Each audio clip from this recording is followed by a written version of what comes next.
श्रीमद् भगवद गीता चतुर्थ अध्याय श्लोक संख्या 2। एवं परंपरा प्राप्तम् इमं राजर्षयो विदुः सकाले नेह महता योगो नष्टः परंतप। अर्थात भगवान श्री कृष्ण कहते हैं, हे परंतप अर्जुन, इस प्रकार परंपरा से प्राप्त इस योग को राजर्षियों ने जाना, किंतु उसके बाद वह योग बहुत काल से इस पृथ्वी लोक में लुप्त प्राय हो गया। स्वामी राम सुखदास जी इस श्लोक की व्याख्या करते हुए कहते हैं कि प्राचीन काल में कर्म योग को जानने वाले राजा लोग राज्य के भोगों में आसक्त हुए बिना सुचारू रूप से राज्य का संचालन करते थे। प्रजा के हित में उनकी स्वाभाविक प्रवृत्ति रहती थी। सूर्यवंशी राजाओं के विषय में कहा गया है कि वे राजा लोग अपनी प्रजा के हित के लिए प्रजा से उसी प्रकार कर लिया करते थे जिस प्रकार सहस्र गुना बनाकर बरसाने के लिए ही सूर्य पृथ्वी से जल लिया करते हैं। तात्पर्य यह है कि वे राजा लोग प्रजा से कर आदि के रूप में लिए गए धन को प्रजा के ही हित में लगा देते थे। अपने स्वार्थ में थोड़ा भी खर्च नहीं करते थे। अपने जीवन निर्वाह के लिए वे अलग खेती आदि काम करवाते थे। कर्मयोग का पालन करने के कारण उन राजाओं को विलक्षण ज्ञान और भक्ति स्वतः प्राप्त थी।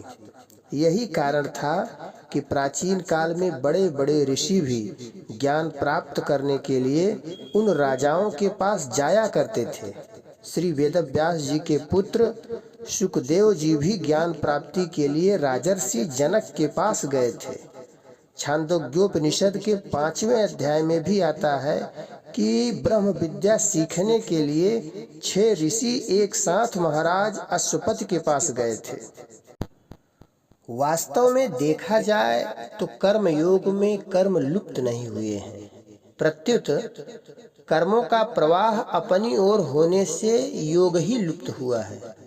तात्पर्य यह है कि जैसे संसार के पदार्थ कर्म करने से मिलते हैं, ऐसे ही परमात्मा भी कर्म करने से मिलेंगे।